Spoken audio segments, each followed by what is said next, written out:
네, 반갑습니다. 우리 서로 인사 나누시죠. 반갑습니다. 네.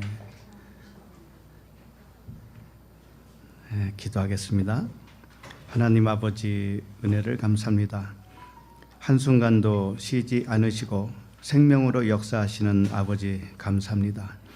아버지께서는 너무나 넓고 높으셔서 그 시작과 끝을 알 수 없으나 아이와 같은 아들들을 그리스도의 장성한 자로 자라게 하시는 아버지께 감사를 드립니다. 오늘도 말씀을 주셔서 생명이 더욱 풍성하게 자라나게 하여 주시옵소서. 우리 주 예수 그리스도 이름으로 기도합니다. 아멘. 오늘 하나님 말씀은 로마서 4장 18절로 25절입니다.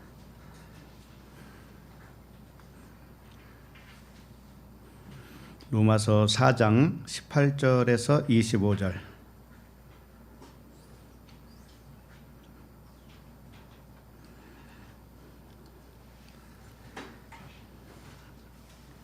우리 한 절씩 같이 읽겠습니다. 시작. 아브라함이 바랄 수 없는 중에 바라고 믿었으니 이는 내 후손이 이같으리라 하신 말씀대로 많은 민족의 조상이 되게 하려 하심이라. 그가 백세나 되어 자기 몸이 죽은 것 같고 사라의 태가 죽은 것 같음을 알고도 믿음이 약해지지 아니하고 믿음이 없어 하나님의 약속을 의심하지 않고 믿음으로 견고하여져서 하나님께 영광을 돌리며 약속하신 그것을 또한 능히 이루실 줄을 확신하였으니 그러므로 그것이 그에게 의로 여겨졌느니라. 그에게 의로 여겨졌다 기록된 것은 아브라함만 위한 것이 아니요 의로 여기심을 받을 우리도 위함이니 곧 예수 우리 주를 죽은 자 가운데서 살리신 이를 믿는 자니라. 예수는 우리가 범죄한 것 때문에 내줌이 되고 또한 우리를 의롭다 하시기 위하여 살아나셨느니라. 아멘. 로마서 19번째 말씀 제목은 아브라함과 예수 그리스도입니다. 아브라함은 우리에게 무슨 의미가 있으며 또 예수 그리스도는 우리에게 무슨 의미가 있을까? 오늘 말씀의 흐름을 보면 먼저 아브라함에 대하여 설명을 하고 있어요. 그 다음에 끝부분에 가서 예수 그리스도로 연결되고 있습니다. 그러니까 이렇게 하는 이유는 아브라함의 삶과 예수 그리스도의 삶이 사실은 같다라는 것을 가르쳐주고 있어요. 그러니까 아브라함의 삶을 잘 들여다보고 아브라함이 믿음으로 의롭다 여김을 받는 그 이유에 대해서 정말 잘 깨달았다면 곧 그것이 예수 그리스도가 하신 일과 동일하다라고 하는 것을 알게 되는 거예요. 근데 왜 이렇게 하는가 하면은 예수 그리스도만 딱 떼어서 우리가 보게 되면은 오해를 할 수가 있기 때문에 그렇고 또 아브라함만 떼어서 보면 또 오해할 수가 있어요. 그래서 양쪽을 다 보게 함으로 인해서 그 의미를 중심적인 의미를 잘 파악을 해라. 그런 의미가 되겠어요. 그래서 예수 그리스도만 뚝 떼어서 믿는 신앙은 뭔가 하면은 예수 믿으면 구원받아요. 이렇게 되겠죠. 근데 아브라함만 뚝 떼서 보면은 예수하고는 또 관계없죠. 아브라함의 조상이면은 구원받은 백성이지. 이렇게 된단 말이에요. 그래서 이 양쪽이 의미하는 말을 잘 깨닫고 나면 아브라함이나 예수 그리스도나 사실은 다 똑같다라는 거예요. 그래서 성경에 보면 이런 말씀이 있습니다. 너희가 성경에서 영생을 얻는 줄 생각하고 성경을 연구하거니와 이 성경이 곧 내게 대하여 증언하는 것이니라. 네, 성경이 예수 그리스도에 대해서 증언하는 것이다라는 거죠. 그러면 아브라함은 예수 그리스도가 오시기 이전 사람이잖아요. 그러니까 아브라함도 예수 그리스도에 대하여 증언하는 자. 증언이라고 하는 것은 예수 그리스도가 어떤 분인가를 자기를 통해서 설명을 했다라는 겁니다. 그러니까 모세 모세의 율법, 모세 오경이죠. 모세가 쓴 5가지 그 율법과 선지자의 글과 시편의 글이 모두 예수 그리스도에 대하여 증언하는 것이었다라고 하는 겁니다. 그러니까 모세 오경이든 시편이든 선지자의 글이든 간에 읽을 때 예수 그리스도의 의미를 깨닫지 못하면 그것은 하나님을 아는 게 아니다라고 하는 겁니다. 그리고 영생에 대해서 주님이 어떻게 말씀하셨는가 하면은 영생은 곧 유일하신 참 하나님과 그가 보내신 자 예수 그리스도를 아는 것이니라 이렇게 말씀하셨어요. 영생은 일단 유일하신 참 하나님, 이 상천하지에 하나님밖에 없어요. 그 유일하신 하나님, 그리고 참된 하나님, 그분은 진리의 참된 하나님이에요. 그분을 아는 것이 영생이라는 겁니다. 그러면 그분을 아는 것이 구원이고, 그분을 아는 것이 아들이 되는 것이고, 그분을 아는 것이 의롭다 여김을 받는 것이에요. 다 같은 말이에요. 근데 기독교가 조금 잘못된 게 이 구원에 대해서 초점을 맞췄어요. 과거에는 그냥 구원 받았냐 안 받았냐. 그것은 다르게 표현하면 의롭게 되는 것이고 아들이 되는 것이고 믿는 자가 되는 것이고 하나님을 아는 자가 된 것이죠. 다 같은 의미예요. 그래서 여기 보면 요한복음 17장 3절이 그 말씀이에요. 영생은 곧 유일하신 참 하나님과 이렇게 되어 있는데, 영생은 유일하신 참 하나님을 아는 것이다 라고 하는 것이고, 그 다음에 카이라고 하는 접속사가 있어요. 유일하신 참 하나님과 그리고 이 카이가 그리고라는 뜻이에요. 접속사. 그리고 그가 보내신 자 예수 그리스도를 아는 것이니다 이렇게 돼 있어요. 자, 그런데 이것은 조금 미흡한 설명이에요. 유일하신 참 하나님을 아는 것과 예수 그리스도를 아는 것, 이 두 가지를 다 알아야 되는 것처럼 보이잖아요. 이게 이렇게 되면 그게 아니란 말이에요. 유일하신 참 하나님을 아는 것이 영생이에요. 그리고 카이 그리고라고 하는 것은 이 유일하신 참 하나님을 아는 것이 무엇인가를 덧붙여서 설명하는 거예요. 덧붙여서. 그러니까 부가적으로 설명하는 것이 카이예요. 그리고 또한 이런 뜻이에요. 그러니까 유일하신 참 하나님을 아는 것과 예수 그리스도를 아는 것이 별개의 문제가 아니라는 거죠. 별개의 문제가 아니에요. 그래서 예수 그리스도를 아는 것이 참 하나님을 아는 것이고 유일하신 참 하나님을 아는 것이 예수 그리스도를 아는 것과 같은 의미예요. 그런데 예수 그리스도를 아는 것이라고 그랬는데 이것은 덮어놓고 예수 그리스도가 2000년 전에 오신 그분이지 이렇게 아는 게 아니에요. 모든 성경이 이 그리스도에 대한 증언으로 알아야 되는 것이죠. 그러니까 예수 그리스도는 예수를 통하여 그리스도를 아는 것, 이게 유일하신 참 하나님을 아는 것과 같은 거예요. 그러면 예수를 통하여 그리스도를 안다고 하는 것은 예수는 육체를 의미하잖아요. 육체. 그 육체 대신은 사람의 모양이잖아요. 이 사람의 모양을 그리스도라고 하는 기름 부음을 받은 자. 그리스도는 기름 부음을 받은 자예요. 기름 부음은 뭐예요? 성령이란 말이에요. 성령의 기름 부음.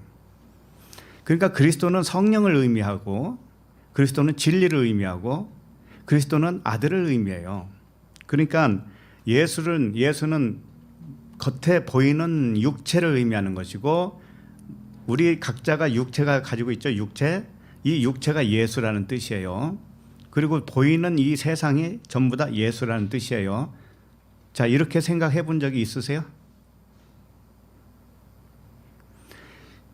하나님의 말씀은 비유라고 그랬어요. 비유. 그래서 감추어져 있어요. 이 천국의 비밀은 감추어진 거예요. 그래서 이 문자대로 보면 다 죽는 겁니다. 멸망하는 거예요.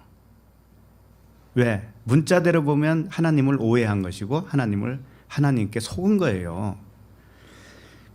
그래서 예수라고 하는 것은 나 자신이 예수예요. 나 자신이. 이름은 예수라고 안 부릅니다. 우리는. 예수는 말씀이 육신이 되었다라고 하잖아요. 그러니까 말씀이 육신이 되면 다 예수란 말이에요. 우리도 말씀이 육신이 되었죠? 그러면 예수예요. 육체라는 뜻이에요. 육체. 근데 그분이 육체가 죽으시잖아요.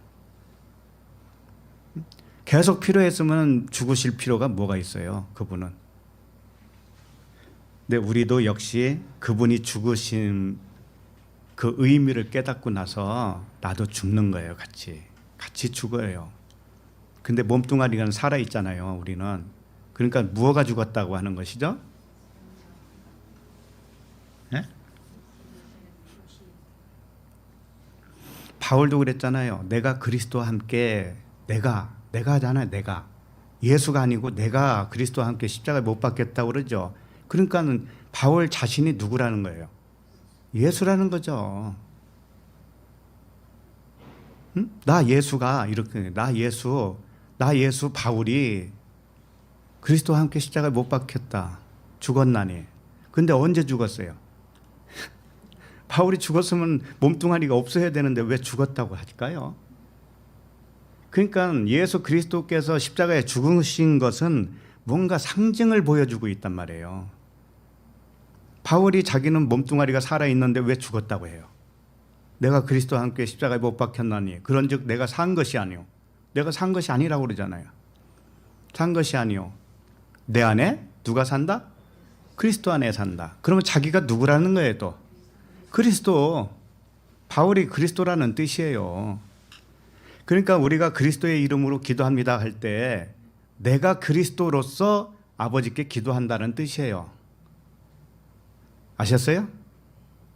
예수 그리스도를 빌려다가 내가 하나님께 기도하는 게 무슨 소용이 있습니까? 아니 옆집 아들이 우리 아들의 이름을 빌려가지고 옆집 아들이 우리 진짜 아들의 이름을 빌려가지고 나한테 요청을 해요. 그러면 내가 줄 수 있어요? 옆집 아들 깨돌이가 와가지고 당신 아버지 이름으로 내가 구합니다. 10만 원만 주세요. 그러면 줄 수 있어요? 그의 이야기가 아니죠. 그러니까는 내가 그리스도로 기도한다는 의미예요. 이거 확실히 합시다 이제는. 예. 자, 그러면 로마서 4장 18절을 읽겠습니다. 18절 시작. 아브라함이 바랄 수 없는 중에 바라고 믿었으니 이는 내 후손이 이 같으리라 하신 말씀대로 많은 민족의 조상이 되게 하려 하심이라. 아브라함을 주님이 불렀어요. 불러서 아브라함에게 이삭을 백세해 줬습니다. 그리고 나서 뭐라고 하냐면 주기 전에 뭐라고 했냐면은 내 후손이 이 같을 거야. 그래서 네가 바랄 수 없는 중에 아들을 낳았잖아. 그러니까 이와 같이 많은 민족의 조상이 되게 하려 한다. 이렇게 말씀하셨어요. 이걸 이제 언약이라고도 하죠. 자, 그러면은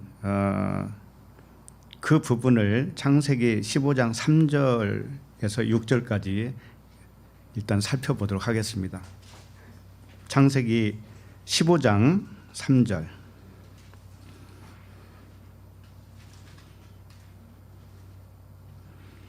창세기 15장 3절.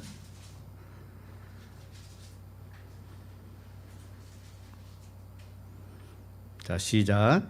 아브라함이 또 이르되 주께서 내게 씨를 주지 아니하였으니 내 집에서 길린 자가 내 상속자가 될 것이니이다. 예. 자, 아브라함이 기다렸는데 하나님이 아들을 안 줘요. 그래서 나에게 씨를 안 주니 이제는 이제 포기하겠습니다. 내 집에서 종으로 길리운 자가 있는데 엘리에셀이라고 있는데 그를 그냥 상속자로 삼을게요. 이렇게 한 거예요. 이걸 마치 무엇과 같은 거냐면은 우리가 하나님의 아들 그리스도가 되지 않고 내가 그리스도를 믿으니 나를 상속자로 해주세요. 이것과 똑같아요. 내가 그리스도가 아닌데 그리스도가 안 되면 아들이 아니에요. 그런데 옆집 아들이 와가지고 당신 아들의 이름을 내가 빌릴 테니 나를 당신 아들로 삼아 주시오. 이것과 똑같아요. 하나님이 그렇게 해 주실 것 같아요? 안 되죠. 여기 보면 3절 보면 집에서 길린 자 이렇게 되어 있죠. 집에서 길린 자. 이것은 길렸다라고 하는 단어는 없어요. 그냥 집에 있는 자예요. 세상 집에 있는 육신의 아들을 하늘의 상속자가 되게 합시다. 이와 같아요. 이것과 똑같아요. 아브라함의 집은 땅에 있는 집이에요. 아직 이삭을 낳지 않은 집이란 말이에요. 그러니까 세상 집이에요. 세상. 성전으로 말하면 율법 성전이란 말이에요. 자, 그런데 그 율법 성전 안에 있는 아들, 육신의 아들, 율법의 아들을 상속자가 되게 합시다. 이렇게 주장하는 것과 똑같아요. 그랬더니 하나님은 절대 그렇게 할 수가 없다라는 거죠. 자, 4절을 읽어봅니다. 4절 시작. 여호와의 말씀이 그에게 임하여 이르시되 그 사람이 내 상속자가 아니라 내 몸에서 날 자가 내 상속자가 되리라 하시고. 네. 여호와의 말씀은 틀리죠. 아브라함의 생각과 다르잖아요. 아브라함은 그냥 육적인 아들을 영적인 아들로 합시다라고 하는 것과 같은 말을 했고, 하나님은 아니야, 영적인 아들이 하늘의 상속자가 되는 거야, 이렇게 말씀하신 거예요. 여기서 보면 내 몸에서 날짜, 이게죠. 내 몸에서 날짜가 내 상속자가 되리라, 이렇게 됐죠. 내 몸에서 난다라는 건 뭐냐면 아브라함을 영으로 보는 거예요. 하나님은 영적인 아들로 보고 있어요. 그러니 너의 영의 몸에서 날짜, 이렇게 되겠죠. 네가 낳는 육신의 아들을 통해서 상속자가 될 것 같으면은 이삭보다 먼저 태어난 애가 있잖아. 누구예요? 이스마엘이죠. 예, 이스마엘을 상속자로 할 수 있잖아요. 물론 정식 아내의 몸에서 태어난 아들이 아니라서 하나님은 그런 거 안 따져요. 그런 말을 하고 있는 게 아니에요. 하나님은 영이냐 육이냐 이걸 가르고 있는 거예요. 네가 영으로 생각하면 너는 영적 아들이고, 네가 육이라고 생각하면 너는 육적 아들에 지나지 않아. 육적 아들은 그냥 땅에서 살다가 땅으로 꺼지는 거지. 그러니 너의 존재를 뭘로 알아야 되겠니? 영으로 알아야 되죠. 영은 죽어야 안 죽어요? 불멸이에요. 영은 불멸.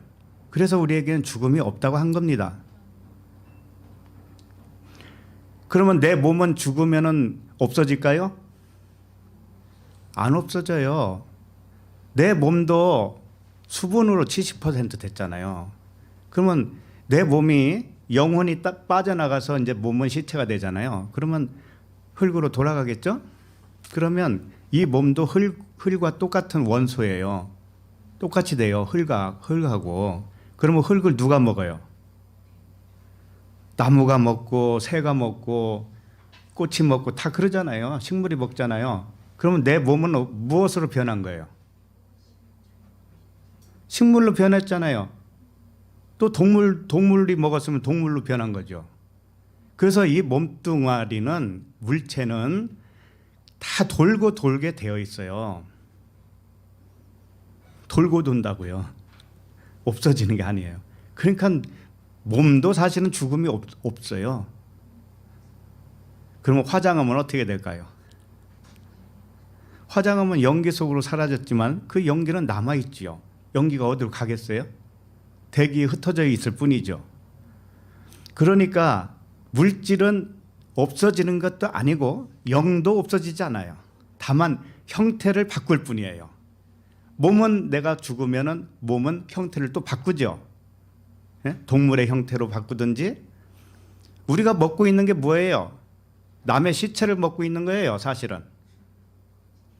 아니, 동물의 시체 안 먹어요? 식물의 시체를 안 먹냐고요. 그것은 또 어디서 나왔게요? 흙에서 나왔잖아요. 그러니 이 물체는 다 돌고 도는 거예요. 그러니 죽는다고 슬퍼하지 마세요. 두려워할 것도 없습니다. 영이 실체니까 우리는 영은 형태를 바꿔요. 왜? 몸이 없는 형태로 바꾼다 이거죠. 몸은 없습니다. 이 생각이, 여러분, 생각이 물체라는 거 아세요? 사람의 생각은 물체예요, 물체. 영의 생각은 영이에요. 육신의 생각은 육신이에요. 그러니까 육신이니까 물체란 말이에요, 물체. 그러니까 생각이 물체를 만들어요. 이 건물도 만들었잖아요, 물체를. 생각이. 의자도 만들었잖아요, 생각이. 이 생각은 다 뭐예요? 물체예요, 물체.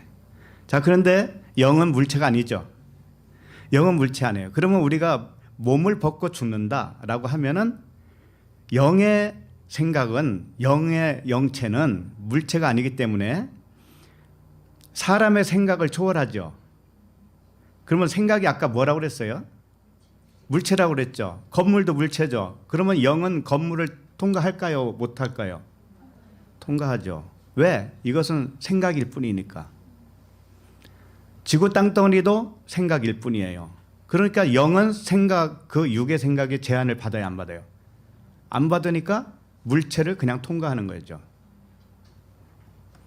얼마나 신날까요? 네? 얼마나 신나겠어요. 그 세계는 영적 세계, 뭐 영계라고도 하고 초월적인 그런 세계라고도 하는데, 그런 세계는 우리가 상상을 불허해요. 사람의 생각으로는 상상을 불허해요. 그러나 하나님이 가끔 알게 해주셔요. 조금씩 알게 해주십니다. 예. 지금 제가 설명한 것도 알려주신 것을 설명한 거예요. 왜? 물체는 사람의 생각이에요. 생각에서 나온 거기 때문에 사람의 생각과 관계없으면 물체를 그냥 통과하는 거예요. 영적 상태는 그런 상태다 이거죠. 자, 내 몸에서 날자, 이것은 너의 영의 몸에서 날자, 이렇게, 예? 그 이삭이 아브라함의 영적 의미로서의 아들이다 라고 하는 거예요. 그래야 하늘의 영적 상속자가 되지. 그죠? 육적인 사람은 영적 상속자가 될 수 있나요? 안 되죠. 자, 그럼 5절을 읽어봐요. 5절 시작. 그를 이끌고 밖으로 나가 이르시되 하늘을 우러러 무뼈를 셀 수 있나 보라. 또 그에게 이르시되 내 자손이 이와 같으리라. 하늘의 별을 셀 수 없는 것 같이 내 자손이 그와 같다라는 거죠. 하늘의 별은 빛이라는 의미에서 왔어요. 별은 빛이에요, 빛. 그러니까 빛은 진리를 의미하잖아요. 하나님 자신을 의미하죠, 진리를. 그러니까 진리는 하나예요, 둘이에요? 하나예요, 하나. 빛은 하나죠. 자, 그런데 빛을 셀 수 있어요? 진리를 셀 수 있어요? 진리가 하나인 건 맞지만 진리를 셀 수 있어요? 셀 수 없을 만큼 진리는 무한대라는 뜻이에요. 무한대. 내가 지금 알았다고 해서 전부가 아니에요. 진리는 무한대란 말이에요. 이거 셀 수 없어요. 하나님은 너무 넓고 깊고 오묘하기 때문에, 신비롭기 때문에 그분을 우리는 셀 수가 없어요. 다만 그분이 가르쳐 준, 계시해 준 만큼밖에는 몰라요. 그래도 그게 다 안 게 아니에요. 그래서 계시의 영이 10사람에게 임했다고 칩시다. 그럼 10사람에게 알려줄 거 아니에요? 그러면 10사람도 똑같지가 않아요. 그 깊이와 넓이가 다 다르단 말이죠. 또 가르쳐준 그 방향성이 다르고 모양도 달라요. 진리는 이와 같이 셀 수가 없어요. 하나이지만 셀 수가 없어요.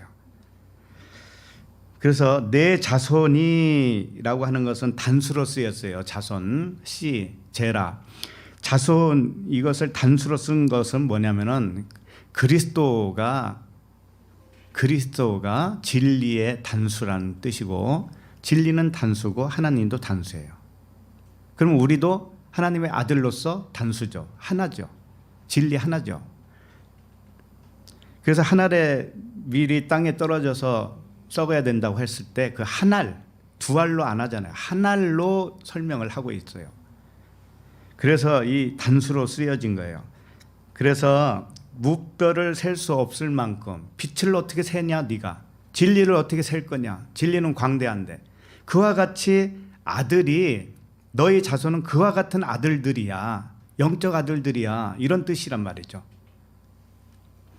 그래야 상속자가 되는 거야. 하늘의 상속자. 그 말씀을 한 거죠. 자, 6절을 볼까요? 6절 시작. 아브라함이 여호와를 믿으니 여호와께서 이를 그의 의로 여기시고.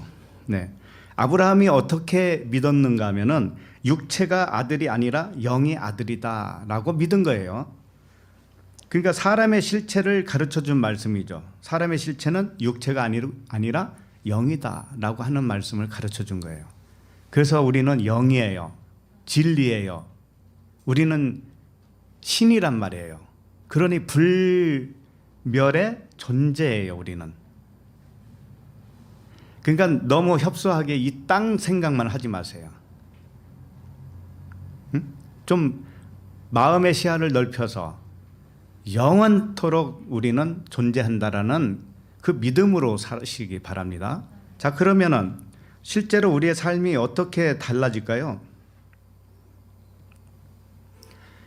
만약에 죽음이 없다고 생각한다면 그건 실제잖아요. 죽음이 없어요, 우리는.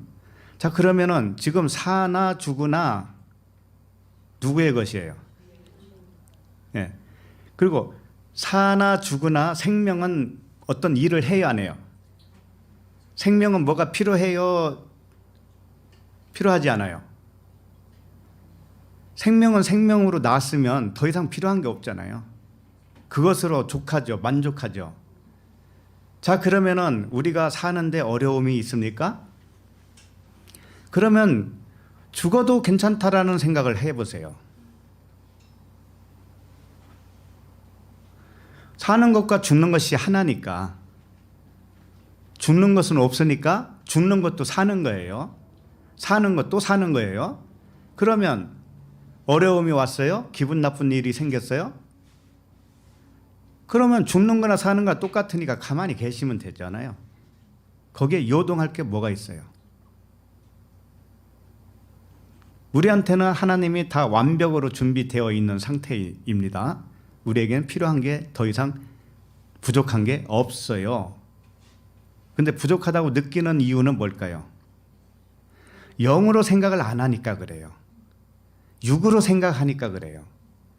육으로 생각하면 분명히 돈이 없으면 돈이 필요하죠. 근데 영으로 생각해야 해보세요. 영은 돈이 필요해요? 아니죠. 거기서 자유를 누리란 말이에요.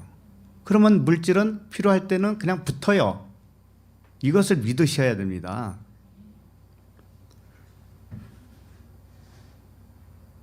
자, 그럼 본문으로 다시 돌아와서 본문 19절을 읽겠습니다. 로마서 4장 19절 시작. 그가 100세나 되어 자기 몸이 죽은 것 같고 사라의 태가 죽은 것 같음을 알고도 믿음이 약하여지지 아니하고. 예.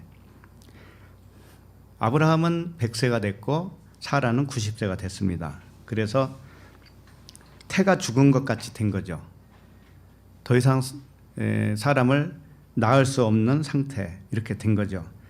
그런데 그렇게 된 것을 알고도 믿음이 약해지지 아니하였다, 이렇게 된 거죠. 자, 아브라함이 언약을 믿어서 의로 인정받은 것 같이 사실은 사라도 같이 그렇게 인정을 받은 거거든요. 그래서 여호와께서 사라에게 나타난, 우리가 아까는 아브라함에게 나타나서 하신 말씀을 받고 이제는 사라에게 나타난 그 현장을 좀 보도록 하겠습니다. 창세기 18장 11절입니다.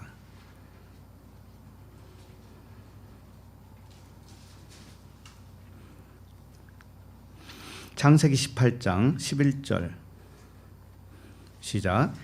아브라함과 사라는 나이가 많아 늙었고 사라에게는 여성의 생리가 끊어졌는지라. 네. 자, 그러니까는 아브라함이나 사라에게나 생물학적으로는 아이를 낳을 수 있는 연령이 지났죠. 이렇게 늙은 몸에서 아이를 낳게 하신 이유는 뭘까요? 믿음의 백성들은 이 아이를 낳을 수 없이 늙어야 된다는 거예요. 아브라함을 통해서 아브라함 후손들이 이와 같이 될 것이라고 했습니다. 아까 별과 같이, 하늘의 별과 같이 될 것이다라고 했어요. 그러면은 아브라함의 후손들은 전부 다 이렇게 늙어야 되는가 하는 거예요. 늙은 다음에 사람이 날 수 없는 나이가 되었을 때 전부 하나님이 주시는 능력으로 인해서 아이들이 출산되어야 맞는 백성들이냐 이거죠. 그건 아니죠. 아브라함이 이삭을 낳았을 때가 100세였고요. 이삭은 60세에 에서와 야곱을 낳았어요. 자, 그런데 아브라함은 몇 살에 죽었는가 하면은 175세에 죽었어요. 175세. 그 다음에 이삭은 180인가? 하여튼 180이 넘었어요. 그러니까 어떻게 보면은 생물학적으로도 가능한 나이예요. 요즘도 가끔 해외 토픽에 보면은 90세 할아버지가 아들 낳은 적이 있었어요. 네? 대단한 능력자인 것 같은데 90세에. 그러면 요즘은 기껏 살아도 100세 정도밖에 더 살아요. 근데 아브라함은 175세까지 살았단 말이에요. 그러니까 100세면은 요즘으로 말하면 어떻게 중년 정도밖에 안 될 수도 있죠. 그죠? 그러면 생물학적으로도 날 수 있어요. 엄밀하게 따진다면. 근데 여기서 보면은 사라가 뭐가 끊어졌다고 그래요? 생리가 끊어졌다고 그러는데 이것은 단어가 그런 단어가 아니에요. 사실은. 길이 끊어졌다 그런 뜻이에요. 길, 큰 길, 넓은 길, 무슨 길이 끊어졌을까요? 육신의 길이 끊어졌어요. 세상의 길이 끊어졌다고 이제는. 생각이 바뀌었다 이거. 생각이. 이 세상을 전부로 알고 살았다가 그 영적 세계를 알아버렸단 말이에요. 그러니 이제는 세상 길은 없어요. 그런 의미란 말이에요 이게. 그렇게 안 보면 성경을 너무 협소하게 보는 거예요. 그래서 사라나 아브라함이나 늙었다고 하는 것은 육신이 물론 늙은 걸로 나오겠지만은 이건 세상적으로 완전히 끊어졌다고 하는 영적 상태를 의미하는 거예요. 그래야 그 영적 상태에서 난 아들이 영적 아들이 되니까 이렇게 그림으로 그려줄 수밖에 없어요. 자, 그러면 우리는 믿음의 자손으로서 아이를 낳고 안 낳고의 문제도 아닐 뿐더러 아이를 몇 세에 낳고 이건 문제도 아니에요. 근데 옛날에 믿음이 좋다고 하는 권사님들은 뭐라고 그래요? 나이가 좀 있어도 며느리가 좀 있어도 너 아들 낳을 거야. 걱정하지 마. 그냥 믿습니다 해. 그러죠? 그럼 그게 믿음이 좋은 줄 알고. 그리고 자녀가 임신이 잘 안 돼요. 그런 딸에게 내가 40일 기도할게. 너도 좀 기도해. 기도로 낳자. 그래야 믿음의 아들을 낳는 거 아니냐. 그래서 아들을 낳았어요. 그랬더니 이제 그 아들이 어디서부터 신앙을 가진 아들이 돼요? 모태잖아요. 모태. 그래서 못된 신앙이 되는 거잖아요. 그러니까 그런 이야기하고는 전혀 관계가 없어요. 성경은 그런 이야기를 하는 게 아니에요. 왜 아브라함은 100세에 낳고 왜 이삭은 60세에 낳느냐고요. 이삭이 에서와 야곱을 왜 60세에 낳아요? 이삭도 믿음의 자녀를 낳으려면은 이왕이면은 100세 정도 돼서 낳아야 되잖아요. 아브라함보다 더 오래 살았어요. 그러니까 한 105세 정도에서는 낳아야지요. 그래야 믿음의 자손들이라고 말할 수가 있죠. 근데 왜 그렇게 안 하냐는 이거예요. 아브라함과 사라는 우리에게 본을 보여준 거예요. 본을 샘플로 딱 보여준 거라고요. 샘플로 몸이 늙은 것처럼 해서 나온 것은 그 생각이 늙었다라는 뜻이에요. 세상적인 생각이 완전히 영적 생각으로 이제는 새롭게 태어났다라는 것을 의미한 거예요. 그래서 이삭을 낳기 전에 아브라함에게 할례를 행하라 그랬잖아요. 99세 때. 그래서 99세 때에 모든 집안 사람들 데려다가 할례를 한 거예요.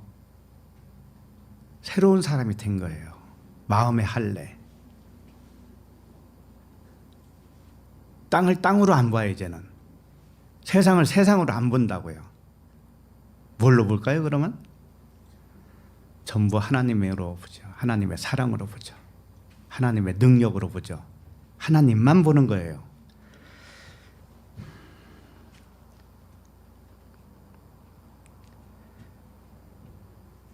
그래서 우리도 믿음의 자녀라고 하는 것은 내가 믿음이 좋을 때 난 아들을 믿음의 자녀라고 하는 게 아니에요.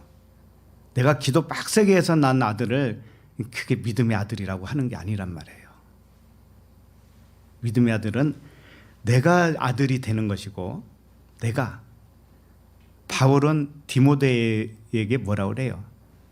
자기가 낳은 참 아들이라고 그래서 참 아들. 그러니까 육신으로 낳은 아들을 아들이라고 하는 게 아니에요. 영적으로 낳은 내가 하나님의 아들이 되는 것이고, 나를 통해서 누군가가 이 비밀을 알게 되어서 구원받았다면 그게 참 아들이에요. 자, 그러면 12절을 읽습니다. 12절 시작. 사라가 속으로 웃고 이르되 내가 노쇠하였고 내 주인도 늙었으니 내게 무슨 즐거움이 있으리요. 사라가 속으로 웃었다고 그러죠. 여러분 웃은 적이 있죠? 비웃은 거, 이게 비웃었어요. 하나님을 비웃었거든요. 근데 이게 문자로만 보면 안 돼요. 이 노쇠했다고 그러죠. 사라가 속으로 웃었는데 웃은 이유가 뭔가 하면 노쇠했다고 그래요. 자기가 노쇠라고 하는 것은 이 발라라고 하는 단어인데 실패했다, 부패했다, 낡았다 이런 뜻이에요. 쉽게 말해서 사라가 속으로 웃었다고 그러죠. 마음으로 웃었어요. 케레브, 그러니까 마음의 중심에서 웃었어요. 그리고 마음의 중심이 노쇠하였다 그런 뜻이에요. 그러면 마음이 어떻다라고 하는 것을 발견한 거예요. 자기가 마음이 부패했다라고 하는 것을 발견한 거예요. 사라 자신이 내 마음이 부패했군요. 내 마음은 실패했군요. 사람의 마음은 거짓되고 심히 부패했다라는 말씀이 있죠. 네, 바로 그것을 발견한 거예요. 사라가. 그렇게 발견하니까, 그리고 자기 남편도 자기와 똑같이 그렇게 됐다라는 거예요. 그러니 무슨 즐거움이 있겠습니까? 이런 얘기거든요. 이게 뭔가 하면은 우리도 과정 속에서 그럴 때가 와요. 전부 다 세상으로 보면 안 되고 육적으로 보면 안 되고 영적으로 봐야 되고 하나님의 능력으로 봐야 되고 신성으로 봐야 된다 하니까, 그럼 세상에서 즐거움 찾는 건 이제 다 글렀네. 무슨 재미로 살아? 이런 생각을 해야 안 해요? 한다고요. 해. 그래서 어떤 사람들은 아이고 이 육신의 생각이 죽어야 되는데 그렇게 생각해요, 안 해요? 그러죠? 아이고 오늘도 내 생각은 정말 하나님 앞에서 아무것도 아닐 텐데 이 티끌 같은 생각으로 화내고 살았네. 그러니 이거 내 생각 빨리 죽어야 되겠다. 그래가지고 어디로 가요? 기도원. 또 뭐 자아 죽이기 뭐 이런 것도 있다고 그러대요. 자아 죽이기. 자아를 죽여야 된다고 막 가서 자기를 막 죽여. 칼을 항상 차고 다녀야 될 거야, 막 그 사람은. 바울처럼 날마다 죽는다 하니까는. 이게 그런 말씀이 아니라는 거예요. 그러니까 사라는 자기 부패한 마음을 일단 알아차렸어요. 알아차리니까 자기 마음이 거짓되고 부패한 마음을 알았으니까 무슨 즐거움이 있겠느냐 하는 거예요. 세상적으로는 이제 즐거움이 없다 이거죠. 그러면 세상적인 자녀는 낳을 수 있어요, 없어요? 못 낳는 거죠. 아니, 내가 그걸 알고 내 마음이 부패했다는 거 알고 진리를 아는 사람은 율법을 전할 수 있어요, 없어요? 그러면 율법을 전해야 율법의 아들이 낳잖아요. 육적인 말씀을 전해야 육적인 아들을 낳을 수 있죠. 그런데 이제 못 전한단 말이에요, 이제. 그래서 사라가 길을 잃어버렸다 그런 거예요. 경수가 끊어졌다, 생리가 끊어졌다라는 그것은 오바에서 쓴 거예요. 길을 잃어버린 거예요. 세상의 길을 이제 없어. 세상에 나는 사는 게 아니야 이제. 그러니 세상적인 즐거움은 없지. 이제 이런 말씀이란 말이죠. 네. 그래서 사람은 이 단계에서 지금 사라는 지금 이 과정 속에 있어요. 이제 조금 한 걸음만 더 나가면 이제 온전해져요. 그럼 아들 낳는 거죠. 그 전에는 아들 낳기 이전에는 사라의 마음이 알기는 알았는데 괴로운 상태란 말이에요.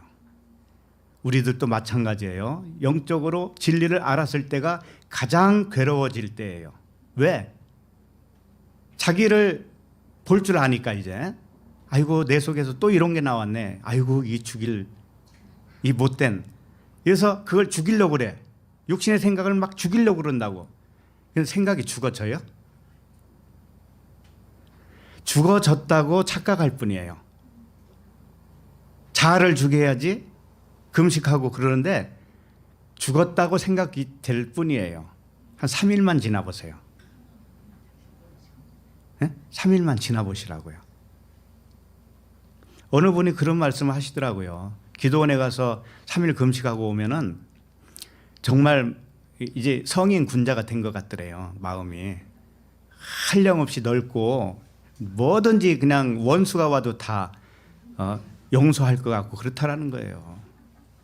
근데 집에 갔더니 애들이 청소를 한 번도 안 하고 다 어지러 놓고 그러니까 그거 보는 순간 뒤집어졌어요. 그러니 생각이 죽은 겁니까? 자아가 죽은 거예요? 하나님은 그런 방식으로 복음을 풀지 않습니다. 그게 복음이라면 어찌 복음입니까? 그게 무거운 짐이지. 안 그래요? 지금부터 이제 슬슬 제가 진짜를 알려드릴게요. 자, 자기가 이 부패한 마음이 생각이 이렇게 떠오른다 하는 것마다 불순하고 거룩하지 못한 생각을 하는 것 같다라고 여겨요. 자, 그렇게 되면은 생각을 고치려고 하죠. 그리고 생각을 고치려고 할수록 더 괴로움을 이제 경험하게 됩니다. 그래서 즐거움이 있어요, 없어요? 없어요. 이게 어중간해서 그래요, 진짜. 그러면 어떻게 해야 될까요? 답을 먼저 드리면 나의 그 육신의 생각을 잘 살펴보기를 바랍니다. 잘 살펴보세요. 그러면 생각이라고 하는 것은 늘 변하고 있다는 걸 알 수 있을 거예요. 그러죠? 1분 전에 생각이 1분 후에는 변할 수가 있어요, 없어요? 숱하게 변합니다. 사람은 하루에도 몇십 번, 몇백 번 이렇게 변해요, 생각이. 자, 변한다고 하는 것은 뭘까요? 예를 들면 무엇을 먹을까 하다가 생각났는데 에이 아니야 또 다른 거 생각한다고. 그러죠? 무엇을 어떤 일을 할까 하다가 할 일을 생각났어요. 근데 조금 지나니까 에이 그 일은 아직 안 해도 되겠다. 다음에 하자. 또 이렇게 생각이 변해요. 생각은 죽같이 변해요. 그래서 어디로 갈까 하다가 어디로 갈까? 처음에 어디로 갈까 생각을 했어요. 근데 조금 지나니까 거기가 가지 말아야지. 허리도 아픈데 가지 말아야지. 이렇게 생각이 변합니다. 또 누구를 만나러 갈까 하다가 생각을 했는데 좀 지나니까 에이 가지 말아야지. 다음에 만나야지. 또 이렇게 변할 수도 있어요. 누구한테 전화 좀 할까 하다가 그것도 역시 변할 수가 있어요. 자, 그러면은 도대체가 생각은 뭐예요? 한마디로 말하면 환상이란 말이죠. 환상이죠. 예를 들면 멀리 떨어져서 살고 있는 아들을 생각했어요. 아들을 생각하면 이제 아들이 있는 거죠, 생각 속에. 근데 딸은 생각이 안 났어요. 그럼 생각 속에 딸이 있는 거예요, 없는 거예요? 없는 거지요. 생각은 생각난 것만 실제하는 거예요, 그 사람에게는. 그렇죠? 생각난 것만 그 사람이 지금 실체로 그걸 보고 있는 거예요. 생각하지 않는 것은 자기에게 없는 거예요. 자, 치매 환자가 뭡니까? 치매 환자. 기억을 못하는 거죠. 그럼 치매 환자에게는 기억을 못하면 그 사람에게는 기억 못하기 때문에 없는 거예요, 그것이. 그죠? 안 그래요? 그래서 이 생각은요, 어디서 올까요, 그러면? 생각은. 마음에서 오잖아요, 마음에서. 마음에서 오는데, 그러니까 마음과 생각은 하나예요, 사실은. 마음이 그려낸 것이 이렇게 상으로, 영상으로 나타난 것이 생각이에요. 그러니까 근원은 마음입니다. 자, 마음과 생각은 같아요. 마음은 예를 들어서 우울하다가도 밝아질 수 있어요, 없어요? 있죠. 그럼 생각도 우울하다가 다시 밝아지기도 해요. 마음은 슬프기도 하고 괴롭기도 하고 마음은 기쁘기도 하고 두렵기도 해요. 그러면 생각도 역시 똑같아요. 똑같이 두려운 마음도 품고 기쁜 마음도 품어요, 생각도. 그래서 사실은 마음이라는 것은 수시로 변하고 있다는 걸 이제는 잘 살펴보니까 맞죠? 그러니까는 이 마음은 자기에게 나타난 어떤 감정이라든가 이런 것들이 복합적으로 나타난 거잖아요. 그러니까 이것은 실제하고 같을 수도 있지만 같지 않을 수가 있어요. 그래서 사람의 생각은 환상이라고 한 거예요. 없는 것을 생각하고 있는 거예요. 그것을 두드러지게 나타난 사람들이 누구냐면 환각 상태에 있는 사람들이죠. 마약을 한다든가 환각 상태, 또는 술 취한다든가 그럼 환각이에요. 그러면 생각이 정말 정상적인 때하고 또 다르게 또 다른 생각들을 품고 그러게 되겠죠. 그래서 생각은 행동을 낳죠. 그렇잖아요. 생각은 행동을 낳아요. 그런데 좋은 행동도 있고 나쁜 행동도 있다라고 여기기 때문에 또 후회도 하죠. 이건 잘했다. 이건 잘못했다. 후회도 하고 그러죠. 그러면서 내 마음은 나도 모르겠어. 이럴 때가 있어요, 없어요? 네? 내 마음은 나도 모르겠어. 나도 모르게 왜 이런 생각을 했지? 왜 이렇게 했지? 이런 생각을 해요, 안 해요? 하죠. 그렇기 때문에 생각은 정함이 없어요. 환상이란 말이에요, 생각은. 그래서 생각은 행동을 낳고 잘 생각해 봅시다. 여기서 생각이 행동을 낳는데 사실은 행동이 먼저입니까? 생각이 먼저입니까? 생각이 먼저죠. 예를 들어서 밥 먹어야 되겠다 생각하니까 밥을 먹죠. 근데 밥 다 먹고 나서 에이, 밥을 먹어야 되겠네 이런 생각을 해요? 생각이 뒤에 오는 게 아니고 생각이 앞에지 항상. 그러니까 생각이 나기 전에는 나도 모르는 거였어요. 나에게 뭔가 생각이 나기 전에는 나도 모르는 거라고 그게. 예를 들면은 토브 에클레시아 교회로 가야지. 오늘 수요일이니까 가야지 라고 생각했으면 이제 안 거죠. 토브가 안 거고 가야 된다고 하는 수요일도 알게 된 거죠. 근데 생각이 안 났다고 칩시다. 수요일도 까맣게 잊어버렸고 토브도 까맣게 잊어버렸어요. 그럼 그 사람에게는 토브가 있는 거예요, 없는 거예요? 없는 거예요. 그러니까 생각이 나야 있는 거예요.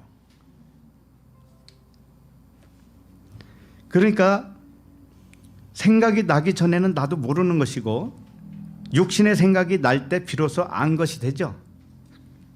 그러면 이 생각의 근원은 아까 마음이라고 그랬는데 마음은 어디서 날까요 또? 응? 생각의 근원이 마음이고 마음의 근원은 무엇일까요?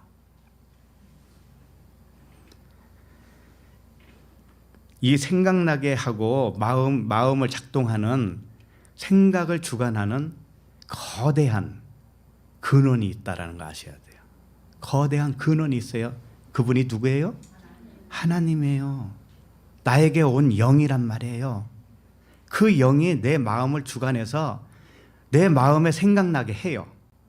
그러면 생각이 드디어 내 머리를 통해서 나타난 거죠. 그렇다면은 내 생각은 내가 하겠다고 해서 되는 게 아니라는 거 알겠죠, 이제는. 그렇죠? 생각이 나니까 생각을 하는 거지 내가 생각해야지 해가지고 생각되는 게 있냐고요. 아니에요. 그렇다면은 이거 심각하게 잘 생각하셔야 돼요. 내가 생각하는 육신의 생각이라고 했죠. 육신의 생각을 죽이려고 무진장 애를 썼잖아요. 그런데 이 생각을 유발시킨 분이 누구예요? 영이에요. 아버지예요. 성령이시에요. 자, 그렇다면 성령이 주셨다면은 왜 근심하는 마음이 생기고 두려워하는 마음이 생기고 슬픔과 미움과 이런 것들이 왜 생기겠어요? 하나님은 분명히 우리에게 마음에 소원을 두고 기쁘신 뜻을 행하신다고 그랬어요. 우리 마음에 소원을 둔다고. 소원이 이제 원한다라는 거예요. 원함을 주는 거예요. 그게 생각을 유발시킨 거 아니겠어요? 내 마음속에 원함을 줘요. 그러니까 그 원함이 마음을 통해서 생각으로 나타난 거란 말이에요. 그러니까 하나님이 그 원함을 주지 않으면 생각도 난다 안 난다? 안 나요. 안 나. 그러니까 어쨌든 아버지가 근원이에요. 모든 생각의 근원은. 자, 그런데 왜 두려움과 괴로움이 슬픔이 생기느냐 이거죠. 하나님은 완전하신 분인데 분명히 나를 감싸고 있는 거대한 존재가 생각을 유발시키고 있습니다. 그런데 내 혼은 나의 마음은 영의 생각을 완전히 알까요 모를까요? 내 마음은 영의 생각을 알까요 모를까요? 하나님의 생각을 다 알까요 모를까요? 모르죠. 그러니까 지금 내가 무슨 말을 하고 싶은 건 하면은 내 혼은 영의 생각을 알지 못하고 부분적으로만 알아요. 부분적으로 알기 때문에 슬프기도 하고 괴롭기도 하고 두렵기도 한 마음으로 나타난다고요. 그러니까는 하나님은 전체를 가지고 나에게 생각을 넣어줘요. 그 전체가 뭡니까? 사랑이죠. 사랑이죠. 하나님은 사랑이시다 하니까 하나님은 사랑밖에 없다고요. 사랑밖에 없는데 내 마음에 소원을 두는데 내가 생각으로 나오는 것은 어떻게 나오느냐면 두려움으로 나와요. 왜 그러냐면은 그 사랑을 몰라서 그런 거예요. 사랑을 알았더라면 두려움으로 나타날 수가 없어요. 한 가지 예를 들어볼게요. 우리가 한 편의 영화를 본다고 칩시다. 영화를 보면은 영화의 결말을 알지 못하고 처음부터 시작하죠. 영화를 전부 안 사람이 영화 보러 가는 사람이 있어요? 네? 아니 다 알고 있는데 왜 영화를 보러 가? 돈만 아깝죠? 그러니까 처음부터 그걸 느끼고 싶잖아요. 그 스릴을 느끼고 싶고 처음부터 가면서 알고 싶어지는 거잖아요. 그래서 누가 알려주려고 하면 얘기하지 마. 나 그냥 내가 가서 보고 알 거야. 이런 사람도 있어요 없어요? 없죠. 미리 알면 재미가 없으니까. 그러니까 영화의 결말을 알지 못하는 이 초반일수록 영화 초반일수록 줄거리가 이게 전개됨에 따라서 희비애락이 감정이 나올 수밖에 없죠. 그렇죠? 어떨 때는 그 영화 장면을 보고 쾌락을 느낄 수도 있고 기쁨을 느끼기도 하지만 두려움도 느끼고 슬픔도 느끼고 그럽니다. 자, 그런데 그 영화를 끝까지 다 봤어요. 이제 그 영화를 완전히 이해를 했습니다. 그리고 나서 영화를 한 번 더 본다고 쳐봐요. 그러면 처음 느꼈던 감정이 살아날까요? 그 처음에는 엄청나게 두렵고 깜짝깜짝 놀래고 했던 것들이 좀 있으면 깜짝 놀라는 씬이 나올 거야. 미리 알고 있어. 그럼 놀랄까요? 안 놀래죠. 옆 사람은 막 놀래는데 나는 웃어. 다 알고 있다 이거지. 그러니 바로 이런 것 같아요. 하나님은 나에게 주신 모든 생각이 사랑의 생각이었어요. 그런데 나는 사랑을 전체적으로 모르기 때문에 부분적으로만 알아요. 부분적으로. 그러니까는 어떤 것은 괴로운 거, 어떤 것은 슬픈 거, 어떤 것은 즐거운 걸로 그냥 인식할 수밖에 없어요. 그런데 이제 죽을 때쯤 돼가지고 하나님을 이제 잘 알았어. 그럴 때는 감정이 흔들릴까요? 안 흔들려요. 웬만해서는 안 흔들려요. 하나님이 나에게 무슨 생각을 문득 줬는데 이 생각이 하나님의 사랑한다라는 생각이거든. 이걸 안다고요. 그때는. 그러니까 두려움도 없어져요. 그때는. 미움도 없어지고 시기 질투도 없어지고 그렇게 되는 거예요. 이와 같이 하나님의 생각은 이 영화 전체를 이해한 것과도 같은 거예요. 그런데 영화 전체를 이해하지 못하기 때문에 나에게 나타나는 어떤 쑥 나오는 생각이 나를, 내 감정을 건드려 버려요. 그래서 사람의 마음에 올라오는 그때그때의 생각은 하나님의 마음을 부분적으로만 이해했기 때문에 불완전한 생각으로 몸이 인지를 하는 거예요. 네. 그래서 하나님은 사랑인데 우리는 사랑으로 못 본 거죠. 하나님의 생각은 평안이고 미래에 소망을 주는 거라고 그랬어요. 전부 다 그래요. 자, 그러면 우리에게 나타난 모든 생각은 하나님이 평안을 준 것이고 사랑을 준 것이고 미래에 대한 소망을 말씀하신 거예요. 내 생각을 통해서. 근데 나는 그걸 몰라요. 모르기 때문에, 오해하기 때문에 분노로 느끼고 두려움으로 느끼는 거예요. 그래서 이 감정을 떨쳐버리려고 애를 쓰면은 오히려 감정의 포로가 돼요. 그리고 자아를 죽인다는 둥 그런 짓거리를 하잖아요. 그러면은 헛발질을 하는 거예요. 더 어려워지는 거예요. 자, 그러면은 어떻게 하는 게 이 두려움과 슬픔과 기쁨 이것들이 사랑 하나로 그냥 모아질 수 있을까? 첫 번째는 모든 생각은, 나에게 나타나는 모든 생각은 사랑의 퍼즐 조각으로 이해를 하셔야 돼요. 일단은 사랑의 퍼즐이 다 맞춰져야 전체가 보이죠. 근데 조각조각으로 온단 말이에요. 내 생각은 조각조각. 그래서 다른 사람이 믿기도 하고 다른 사람을 오해하기도 하고 전부 내 생각에서 나온 거예요. 그런데 그 생각이 어디서 근원이란 말이에요? 어디가? 하나님에게서 나왔어요. 근데 하나님은 미워하라고 준 생각이 아니란 말이에요. 사실은 그 생각이 사랑이라고 했다는 거. 사랑하라고 준 생각을 나는 미워해버리네요. 사랑하라고 했더니 나는 두려워해버리네요. 왜? 퍼즐 조각으로 이해를 했기 때문에. 아니, 퍼즐 조각으로 이해를 못한 거죠. 그러니까 그걸 조각으로 이제는 이해를 하시고, 나한테 이런 생각이 왔다 할지라도 일단 무엇로 봐야 돼요? 사랑으로 봐야 돼요. 사랑으로. 전부 다 사랑이에요. 그래서 내 생각을 어떻게 해야 되는 거냐면은 내 생각을 버려버려야 되겠다라, 뭐 죽여야 되겠다 이런 생각을 하지 말고 관찰을 하셔야 해요. 관찰. 자신을 관찰하시라고요. 내가 지금 분노에 이렇게 올라오네? 그러면 자기 자신을 관찰해요. 이게 분명히 사랑이라고 그랬는데 나는 왜 분노를 하고 있지? 내가 지금 그럼 잘못하고 있는 거 아닌가? 그거죠. 이렇게 관찰을 하란 말이에요. 관찰을 해서 생각을 하나님의 생각과 맞추란 말이에요. 사랑으로 맞추란 말이에요.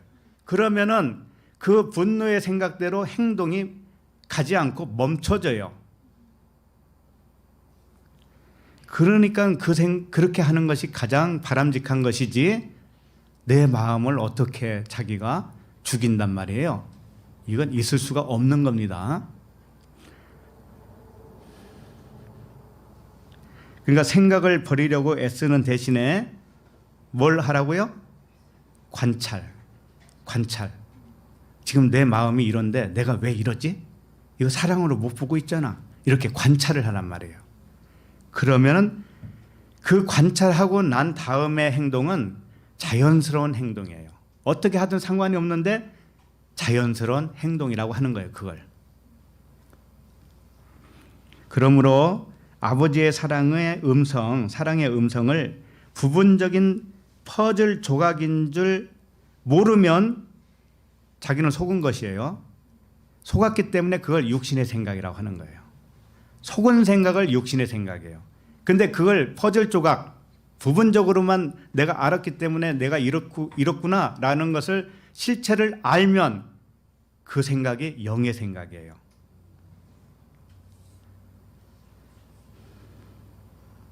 그래서 과거의 기억을 하기도 하는데, 예를 들어서 1년 전에 알았던 사람을 1년 전에까지만 교제를 하고 1년 후에는 안 만나고 소식도 몰랐습니다. 자, 그러면은 1년이 지난 지금 그 사람을 생각을 했어요. 내가 생각을 했어요. 자, 그러면 그 생각한 것이 실체일까요? 그럼 1년이라고 하는 이 공백 기간에 그 사람은 어떻게 변할지도 모르고, 어떻게 더 성숙했는지도 모르겠고, 어디서 사는지도 모르겠는데, 나는 1년 전으로 그걸 생각을 해. 그러니까 내 생각이 그때는 환상입니까? 아닙니까? 환상이잖아요. 그러니까 생각 자체로만 보면은 그것은 환상에 지나지 않고, 그 생각을 관찰하면 실체를 알게 되어요. 그러면 아주 좋은 거죠. 그래서 환상을 환상인 줄 알고 보면 그것이 하나님의 사랑이라는 걸 알아요. 저는 결국은 남는 것은 하나님의 사랑밖에 없기 때문에 그래요. 하나님 사랑만 실체예요. 나머지는 환상이다. 내가 하나님의 사랑으로 못 느끼고 다르게 느끼는 모든 것은 환상이에요. 그걸 아셔야 됩니다. 그럼 사랑이 뭐냐라고 물어본다면, 하나님 자신이 사랑이고요. 사랑은 모든 것을 선으로 덮어버리는 사랑이 하나님의 사랑이에요. 환상은 뭐냐면은 분노할 것으로 따로, 두려워할 것을 따로, 이렇게 기뻐할 것 따로, 시기할 것 따로, 이렇게 나눠서 생각하는 것이 뭔가 하면은 육신의 생각이고, 그것이 환상이에요.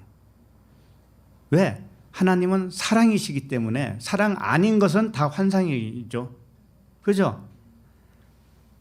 상천하지 하나님밖에 없다면 하나님은 사랑이고 이 모든 것이 다 사랑일 거 아닙니까? 그런데 사랑 아닌 것으로 내가 감정을 가지고 있으면 그 감정이 뭐냐고요? 환상이죠. 없는 것을 가지고 있잖아요. 지금 환상이란 말이에요. 그것이. 로마서 14장 22절에 보면 이런 말씀이 있어요. 내게 있는 믿음을 하나님 앞에서 스스로 가지고 있으라. 자기가 옳다 하는 바로 자기를 정죄하지 아니하는 자는 복이 있도다. 자신의 무슨 생각이든지, 자신에게 있는 무슨 생각이든지 간에 하나님 아버지의 사랑으로 믿는 자는, 하나님의 사랑으로 믿으면 자기를 정죄하지 않는 자가 되는 거예요. 그러면 그 사람은 자기를 정죄하지 않으면 남도 정죄하지 않겠죠? 그런 사람이 복이 있다. 그런 거예요. 자기 자신을 정죄하는 것은 환상으로 정죄하고 있는 거예요. 남을 정죄하는 것은 그걸 또 역시 환상으로 봤기 때문에 정죄하는 거예요. 근데 실체는 뭐라고요? 사랑밖에 없다. 하나님의 사랑.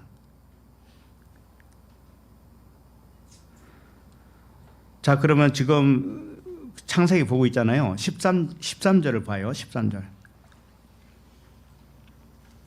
13절을 보면 여호와께서 아브라함에게 이르시되 사라가 왜 웃으며 이르기를 내가 늙었거늘 어떻게 아들을 낳으려 하느냐. 이것은 이거죠. 사라야, 너는 왜 자꾸 자신과 하나님을 비웃느냐. 그러면 사라는 지금 잘못 생각한 거죠. 사라는 하나님은 사랑이요, 생명이요, 평안이요, 소망인데 사라는 비웃어요. 자기도 비웃고 하나님을 비웃어요. 이것은 환상이었죠. 그러니까 네가 하나님의 말씀을 오해한 거 아니냐? 이렇게 사라에게 질문을 하는 것이죠. 사라는 어떤 식으로 생각했는가 하면은 육신의 아들이 진짜 아들이 아니라고 했는데 그것을 떨쳐버리지를 못하는 거예요. 하늘 유업으로 받는 아들은 육적인 아들, 이미 태어난 이스마엘이 있었잖아요. 그 이스마엘이 아니라 영적인 아들 이삭이야. 하나님은 그렇게 말씀하셨단 말이에요. 미리 이삭이라고 하는 이름까지 져줬어요, 하나님이. 그런데 네가 육체가 늙었다고 하는 것을 탓하고 있느냐?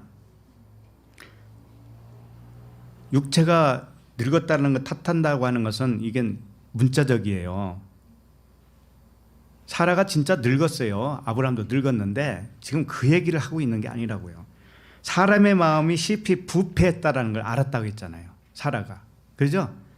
자기 마음이 부패했어요. 그래서 세상에서 이제 끊어져야 돼. 그렇게 알았다고 해서 왜 자신을 비웃느냐 이거죠. 아까 지금 생각에 대해서 쭉 설명했죠. 자기를 쳐서 죽이려고 했잖아요. 육신의 마음을 죽이려고 했잖아요. 이게 사라가 한 짓이란 말이에요. 사라는 비웃었단 말이에요. 그걸. 내가 이렇게 악한데 뭐 이런 거죠. 내 마음이 이렇게 악한데 무슨 영적 아들이 태어날 수 있기나 하겠어? 그런 마음을 품었단 말이죠. 우리들도 그래요. 진리를 처음 듣는 초보자들은 이제 자기 생각이 악하다는 건 이제 알게 돼요. 가면 갈수록. 그러면 비웃어요. 나 같은 이런 인생이, 나 같은 이런 존재가 무슨 하나님의 아들이 될 건가? 이렇게. 그리고 이름이 그리스도라고 하니까 너나 그래라 그러면. 나는 절대 그럴 수 없어. 이렇게 비웃는다니까요. 그래서 하나님이 뭐라고 하냐면은 사람의 아들이 영적으로 잉태한다는 것을 내가 알려주마. 그러니까 사람인데 실제로 영적 아들을 잉태하는 거야. 사람이 아들을 잉태하는 것이. 그것을 내가 가르쳐 줄게. 그러니까 사라의 그 육신의 마음이 있죠. 육신의 마음이 영으로부터 잉태됐잖아요. 아까 설명했죠. 우리의 생각이 어디로부터 잉태했다고요? 하나님 아버지. 그러니까 생각을 낳아주는 부모는 아버지예요. 내가 무슨 생각을 했든지 간에 그 생각을 낳아주신 분은 아버지라니까요. 근데 아버지는 사랑으로만 낳았어요. 사랑으로만. 근데 나는 그 사랑이 전체적으로 모르기 때문에 부분적으로 그걸 알기 때문에 부분적으로 아니까는 때로는 분노, 때로는 두려움 이렇게 나타난단 말이죠. 그래서 아브라함과 사라를 통해서 내가 샘플로 보여줄게. 영적인 자녀가 태어나는 것이 무엇인지를 가르쳐줄게. 이런 말을 한 거죠. 14절을 읽겠습니다. 14절 시작. 여호와께 능하지 못한 일이 있겠느냐. 기한이 이를 때에 내가 내게로 돌아오리니 사라에게 아들이 있으리라. 여호와께 능하지 못한 일이 있겠느냐라고 하는 이 단어가 무슨 단어냐면은 팔라라고 하는 단어예요. 팔라. 능하지 못하다. 팔라. 이건 무슨 뜻이냐면은 서로 분리하지 못한다 이런 뜻이에요. 능하지 못하다. 능치 못할 일이 없다 이거죠? 이것은 분리하지 못하기 때문에 능치 못한 일이 없는 거예요. 하나님과 우리가 분리될 수가 없다고요. 그렇기 때문에 하나님의 능력은 내 능력이고 하나님은 하는 일이 내가 하는 일이고, 이게 능치 못한 일이라는 거예요. 능하지 못할 일이 없다라고 할 때 분리하지 못한다라는 뜻이에요. 분리하지 못했기 때문에 능치 못할 일이 없다라는 거예요. 그러니까 여호와의 마음과 사람의 마음을 분리하지 말아라 이거죠. 분리하지 말아라. 네가 육적인 생각이라고 한 거 있지, 그거 나에게서 나온 거야. 그런데 그걸 모르면 네가 육적인 생각이야. 그걸 육신의 생각이라고 하는 거예요. 하나님을 모르면 육신의 생각이 지나지 않아요? 자, 그러면 그것은 하나님과 원수가 돼요. 왜? 하나님과 분리를 했잖아요. 그럼 분리가 안 되려면 어떻게 되느냐면은 내가 분리가 되지 않았다라는 것을 알아야 돼요. 알아야. 믿음은 어디서 나오는가? 알아야 나와요. 아니, 천국의 비밀을 알아야 천국이 있다라는 걸 믿어지죠. 어떻게 모르는데 어떻게 믿어져요, 그게? 믿었는데, 철떡같이 믿었는데 중병이 걸려보세요. 그럼 어떤 사람은 믿음을 다 버려요. 나 같은 사람이 왜 이런 병이 걸려야 되지? 그리고 믿었다고 생각하는 것이 이 믿음이 다 없어져 버려요. 그래서 악해져요. 그래서 알아야 되는 거예요. 알아야 되는 거예요. 그래서 능하지 못하다고 하는 것은 분리하지 못한다 이런 뜻이고, 여호와의 마음과 사람의 마음을 분리할 수가 없다. 나의 생각이 너의 생각이고 너의 생각이 내 생각이야 이런 거예요. 하나님이 그렇게 말씀하신 거예요. 네 생각이 내 생각이고 내 생각이 네 생각이야. 그것을 믿지 못하는 너의 생각이 사실은 그것만 죄라고 하는 거야. 왜? 분리를 했기 때문에. 그래서 사람의 영과 하나님의 영은 분리할 수가 없어요. 우리는 하나예요. 그래서 불멸이에요. 우리는 불멸할 수밖에 없어요. 사라가 잉태할 그 아들은, 사라가 잉태하는 아들은 이삭이죠. 이삭은 하나님과 영으로 하나일까요? 둘일까요? 하나죠. 그러니까 하나님이 뭐라고 한 거예요 지금? 기한이 되면 돌아오겠다고 그러죠. 돌아오지 않고서는 잉태할 수 있다라는 거 없다는 거예요. 없다. 자, 그런데 사람들이 아이를 잉태하죠. 사람들은 아이를 잉태해요. 하나님을 믿든 안 믿든. 그런데 실상을 알고 보면 하나님이 그에게 갔을까요? 안 갔을까요? 갔지요. 하나님이 그에게 들어갔기 때문에 아들이든 딸이든 잉태할 수가 있어요. 하나님이 하시는 거예요. 이 부부가 어떤 결합을 통해서 생물학적으로 아이를 낳는 것 같지만 그것은 하나님이 사용하는 것뿐이고, 하나님이 그에게 들어가지 않으면 나올 수가 없어요. 아들이 나타날 수가 없어요. 그 이야기는 뭐냐면은 단지 하나님이 아이가 생기도록 가서 도와줬다 이런 뜻이 아닙니다. 그게 아니에요. 그럼 뭐예요? 한번 설명 좀 해보세요. 그럼 뭐예요? 여기 보면 기한이 이를 때에 내가 내게로 돌아오리니 사라에게 아들이 있으리라 그랬어요. 그러면 여호와 하나님이 사라에게 돌아온다는 거죠. 온다는 거죠. 하나님이 가고 오고 해요? 하나님은 가고 오고 할 수가 없어요. 분리할 수가 없다니까요. 근데 이 왔다라는 건 뭐냐면은 이삭으로 왔다라는 거예요. 하나님이. 사라의 몸에 하나님 자신이 이삭으로 왔다라는 거라고요. 그럼 이삭이 누구예요? 예, 신이에요. 영이란 말이에요. 하나님 와서 뭐 너 도와줄게, 임신하도록 도와줄게, 그런 이야기겠어요 이게? 안 도와줘도 얘들 쑥쑥 잘 만났잖아요. 응? 하나님 안 믿어도 쑥쑥 잘 나지 않았나요? 근데 알고 보니 그 사람 자체가 영이었단 말이죠. 영. 그 안에 영혼이 있단 말이죠. 그 영혼이 누구예요? 하나님. 하나님이라고 하니까 좀 거북 반응이 일어나죠. 하나님의 아들 좀 낫죠. 네? 좀 낫죠. 하나님의 아들로 온 거란 말이에요. 너희가 신이라 하였거늘. 응? 그래서 믿음이라는 게 뭔가 하면은 그렇게 영으로 믿어야 진짜 믿음이라는 뜻이에요. 지금 아브라함을 통해서 그걸 가르쳐 주는 거예요. 지금 아들이 육체라면 남녀의 육체의 결합으로 얼마든지 육체를 나갈 수 있는 거 아니에요? 그런데 하나님이 실상을 가르쳐 주는 것은 뭔가 하면 그게 아니에요. 그게 아니단다. 너희들이 모르고 아이가 태어나지만 그 아이는 나야, 이런 뜻이에요. 그럼 너도 누구야? 너도 나지. 그래도 이제 안 믿을 거죠.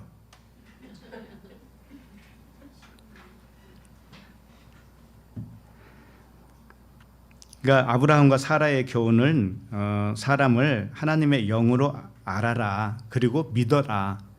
그래서 아는 것과 믿는 것이 하나가 되어야지, 이걸 가르쳐 준 거예요. 자, 그러면은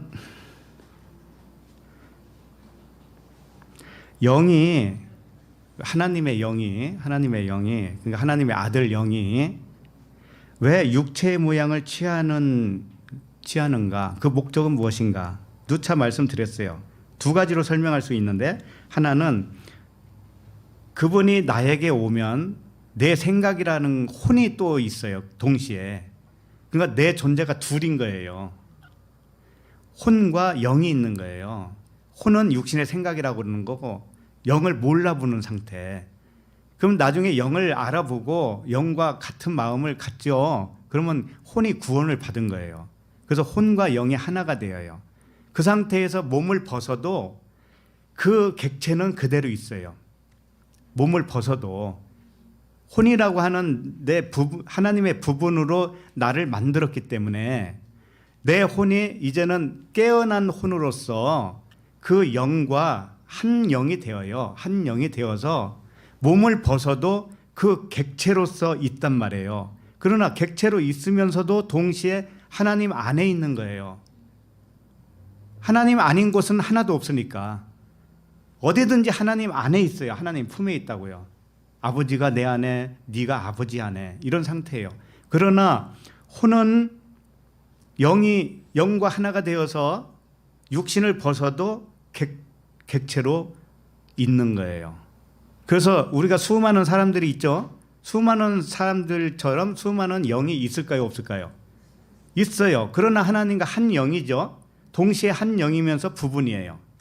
그러니까 부분이면서 하나이고, 부분이면서 전체 하나고, 전체 하나이면서도 또 부분이에요. 이게 신비란 말이에요. 이것은 불멸이란 말이에요. 불멸. 이런 상태는 계속하는 거예요. 그러면은 이제 육을 벗으면은 우리가 사후세계라고 그러잖아요. 사후세계. 그 사후세계는 엄청난 거죠. 왜? 아까도 잠깐 설명했지만 영은 시공간을 초월해요. 그리고 거기는 시간이 없어요. 시간이 없다고요. 이 지상에서는 시간이 있는 것처럼 느껴지지만 그건 느낌뿐이에요. 시간 자체는 원래 없는 거예요.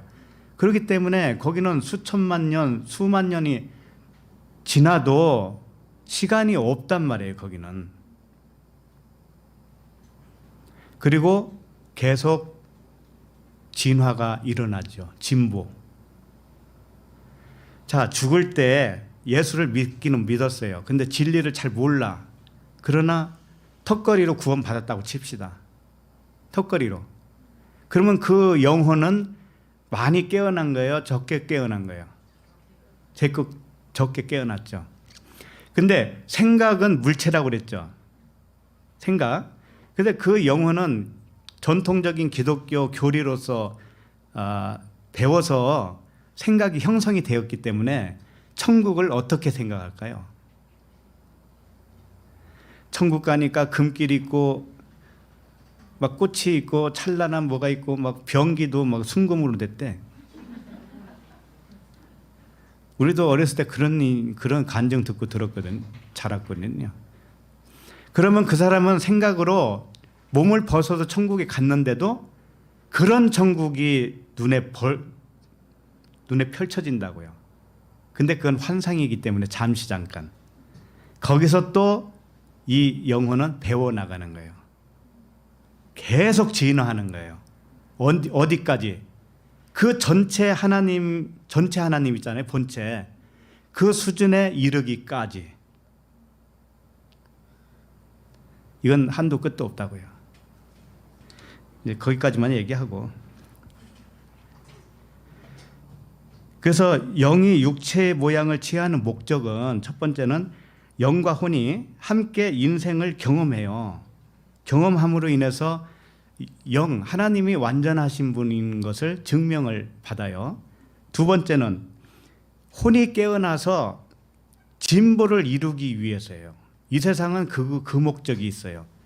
내 혼이 계속적으로 진보가 일어난다고요. 자라남. 그러니까 그리스도의 장성한 분량에까지 이르기를 바란다는 말씀이 있죠.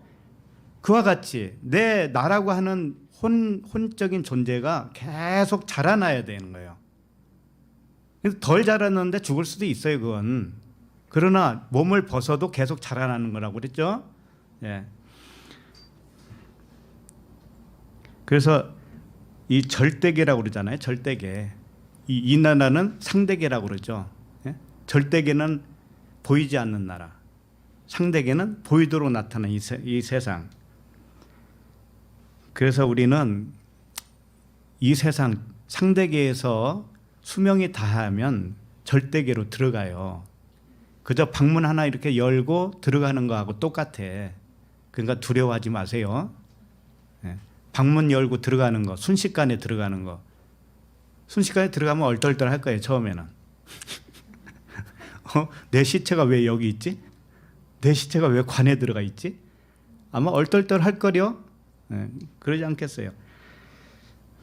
그래서 이 절대계에 들어갈 때는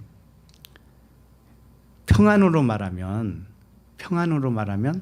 이 세상에서 아무리 평안을 맛봤어도 그거하고는 비교가 안 될 거예요. 그러겠죠? 예. 그래서 아브라함은 이 모든 것을 믿음으로 하나님을 믿었다. 그래서 하나님이 그것을 의로 여겨주셨다라고 하는 겁니다. 우리도 이 정도는 되어야, 아브라함 같이 수준이 되어야 의롭다 여김을 받습니다요. 예. 자, 19절 봅니다. 19절 시작. 그가 100세나 되어 자기 몸이 죽은 것 같고 사라의 태가 죽은 것 같음을 알고도 믿음이 약하여지지 아니하고. 자, 단순히 육체 나이가 늙어서 몸이 죽은 것 같다는 뜻이 아니에요.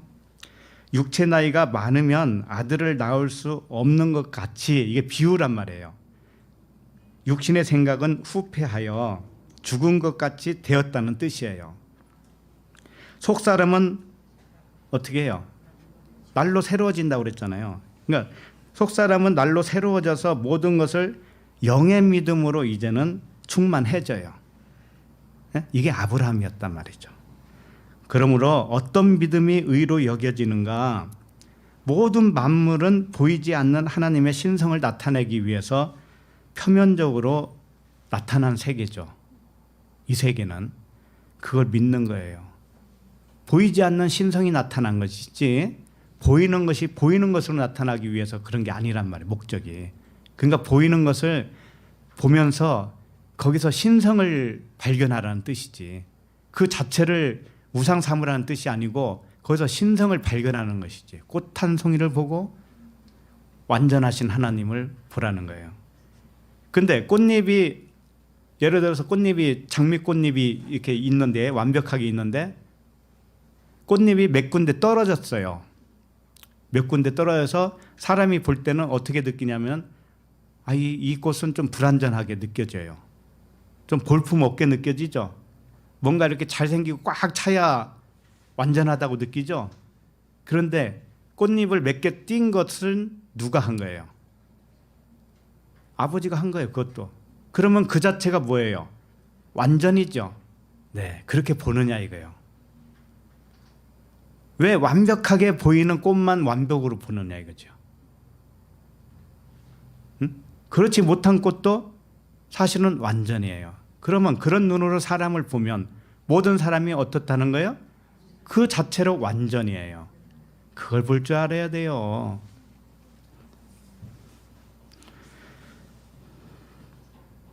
자, 그러면 20절을 봅니다. 20절 시작. 믿음이 없어 하나님의 약속을 의심하지 않고 믿음으로 견고하여져서 하나님께 영광을 돌리며. 예. 믿음이라고 하는 것은 내 이름이 여호와의 이름이다. 내 이름이 그리스도라고 하는 이름이다. 이것이 믿음입니다. 그러죠? 예수 그리스도의 이름으로 기도합니다라고 하는 것은 내가 그 그리스도의 이름으로 기도하는 거죠. 내가 빌린 게 아니에요. 그래서 육체 안에 있는 나의 이름은 그리스도예요. 그리스도로서 아버지께 기도한다는 뜻이에요. 자, 요한계시록 19장 11절 제가 읽어드립니다. 여기 보면 또 내가 하늘이 열린 것을 보니 보라 백마와 그것을 탄 자가 있으니 그 이름은 충신과 진실이라. 그가 공의로 심판하며 싸우더라. 자, 백마와 그것을 탄 자가 누구냐면은 그리스도잖아요. 그리스도인데 그리스도의 이름이 있다라는 거예요. 이름이 뭔가 하면은 충신과 진실이라는 거예요. 근데 충신이 뭐냐면 피스토스예요. 믿는 자라는 뜻이에요. 이름이 믿는 자. 진실은 뭐라고 하냐면 알레티노스, 참된 진리가 된 자예요. 쉽게 말하면 참된 진리가 된 자. 그러니까 그리스도라고 하는 이름은 뭐냐면은 믿음, 그 다음에 진리 이런 뜻이란 말이에요. 그러니까 믿음과 진리는 그리스도의 이름이라니까요. 자, 그럼 우리가 하나님의 아들로서 하나님을 믿죠. 그럼 믿음이 있잖아요, 내가. 그러면 내가 누구라는 거예요? 그리스도. 진리를 알았죠. 그러면 진리가 내가 진리의 아들이죠. 그러면 내가 누구라는 거죠? 그리스도. 이렇게 믿음으로 견고하여져서 하나님께 영광을 돌릴 수 있다. 이런 말씀이에요. 자, 21절 봅니다. 자, 시작. 약속하신 것을 또한 능히 이루실 줄을 확신하였으니. 약속하신 그것을 능히 이루실 줄을 확신하노니. 이거 문자적으로 보면 늙은 아브라함과 사라에게 아들을 주겠다는 약속이죠. 일단은 스토리상으로 보면 그 약속을 능히 이행하시리라 확신했다는 뜻이죠. 문자적으로 보면. 그런데 자, 그러면 우리도 아브라함이 본이 되려면 어떻게 해야 돼요? 우리도 아들을 낳을 수 없을 나이까지 가야 되잖아요. 네? 그 다음에 하나님이 아들을 주나 안 주나 봐야 되는 거죠. 그리고 줄 것으로 믿어. 내가 한갑이 넘고 칠순이 넘었는데도 불구하고 아들을 줄 것으로 믿어. 이게 아브라함의 자손인가요? 믿음의 자손인가요? 그 이야기는 아니란 말이에요. 이건 문자적으로 보면 안 된다고요. 그러니까 이것은 아브라함의 이야기는 우리와 똑같이 본이 되기 위해서 주신 것인데, 말씀을 바로 이해하게 되면 어떻게 된 것이냐. 하나님과 그의 아들들은 분리할 수 없는 하나의 신이다 라는 믿음이 있어야 돼요. 왜? 하나님이 이삭으로 온다고 그랬죠. 그러니까 하나님과 이삭은 분리할 수가 없죠. 역시 나도 하나님과 나를 분리할 수가 없죠. 그럼 하나님은 영이시다. 나는 뭐다? 영이다. 똑같잖아요. 그렇게 분리하지 말라라는 거예요. 이게 믿음인 거예요. 이게. 그러므로 아들을 낳는 것도 육체를 낳는 것이 아니고 무엇을 낳는 거예요? 영혼을 낳는 거예요. 아이고 우리 아들 태어났네. 그것만 좋아하지 말고 아하 하나님이 태어났구나. 이렇게 좀 볼 줄 알라니까요. 그래서 믿음의 결국은 영혼의 구원이다 이렇게 말씀하시잖아요. 자, 22절로 넘어갑니다. 시작. 그러므로 그것이 그에게 의로 여겨졌느니라.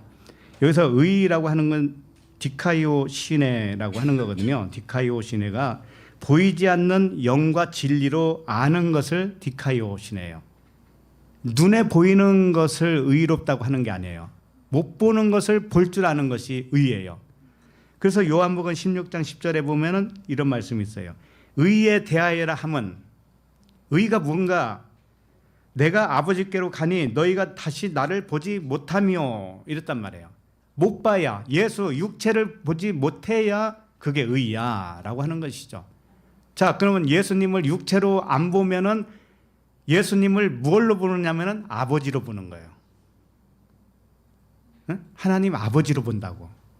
그럼 우리도 육체로 안 보려면 무엇로 봐야 돼요?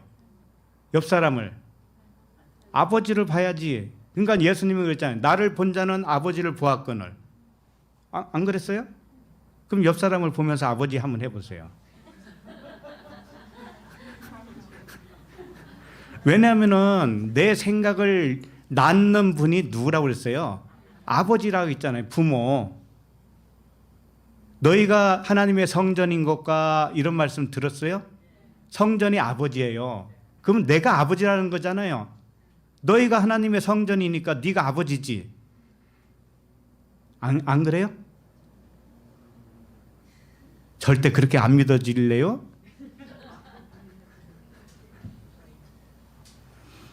그래서 의라고 하는 것은 하나님의 아들을 보이는 육체로 안 보는 거예요. 우리들이 다 하나님의 아들들이잖아요. 육체로 안 보고 보이지 않는 아버지로 보는 거예요. 그러니까 피차 아버지니까 그냥 형제라고 부르면 되잖아요. 아버지 왔어요. 그렇게 할 필요는 없잖아요. 예? 피차 아버지니까 형제잖아요. 형제. 예? 형제 자매 이렇게 부르면 되잖아요. 아브라함이 이런 믿음을 가졌기 때문에 의로 여김을 받은 거예요. 다른 게 아니라니까요. 근데 이렇게 의롭다함을 받은 사람이 아브라함 뿐이겠어요? 그렇진 않겠죠. 그 다음 절 읽어봅시다. 시작.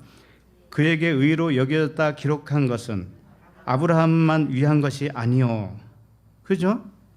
그러니까 아브라함의 믿음의 삶을 성경에 기록한 이유는 아브라함뿐만 아니라 모든 믿음의 아들들도 아브라함과 같은 본을 받고 발자취를 따르게 하기 위함이다. 이거예요. 그러니까 우리들도 후손들에게 믿음을 전수시키려면은 지금 이와 같은 믿음으로 전수를 시켜줘야 돼요. 아셨죠? 그냥 예수 믿어라, 교회 가라 이런 차원 가지고는 안 된다 이거예요. 차라리 교회 안 가도 좋으니 진리를 바르게 알아라. 차라리 그렇게 하세요. 그러면 깨닫고 나면 교회 오겠죠. 처음부터 무거움을 주지 말라고요. 자, 24절을 봅시다. 24절 시작. 의로 여기심을 받을 우리도 유함이니 곧 예수 우리 주를 죽은 자 가운데서 살리신 이를 믿는 자니라. 그러니까 아브라함을 믿음의 조상으로 세운 것은 우리도 유함이죠. 우리도 유함이에요. 아브라함과 예수 그리스도를 하나로 일치시키는 의도를 여기서 알아차려야 돼요. 여기서 은근슬쩍 지금까지 계속 아브라함 이야기 하다가 24절에 보면은 곧 예수 우리 주를 죽은 자 가운데서 살리신 이를 믿는 자니라. 살짝 이제 예수 그리스도로 넘어온 거예요. 바톤이 넘어왔어요. 그래서 다음부터는 계속 예수 그리스도에 관해서 말씀을 하시는 겁니다. 그러니까 아브라함과 예수 그리스도를 하나로 일치시키는 거예요. 아브라함이 한 모든 그 믿음의 발자취는 예수 그리스도의 십자가의 죽음과 부활과 똑같은 거야. 내용이 달라 보이지만 똑같은 거야. 이런 뜻이에요. 자, 예수님이 십자가에 죽으셨죠? 그게 뭔가 하면은 아브라함으로 말하면 육적으로 이제 죽었다라고 여긴 거죠. 예, 그게 죽음이에요. 그런데 예수님이 다시 살아나셨죠? 그리스도로 살아나셨어요? 그러면 아브라함이 살아난 건 뭘까요? 이삭을 받은 것이 살아난 거예요. 이삭이 낳은 것이 산 거예요. 이게 다 일치되는 거란 말이에요. 그래서 아브라함을 통해서 하나님을 믿는 것과 예수 그리스도를 통해서 하나님을 믿는 것은 동일한 것이다.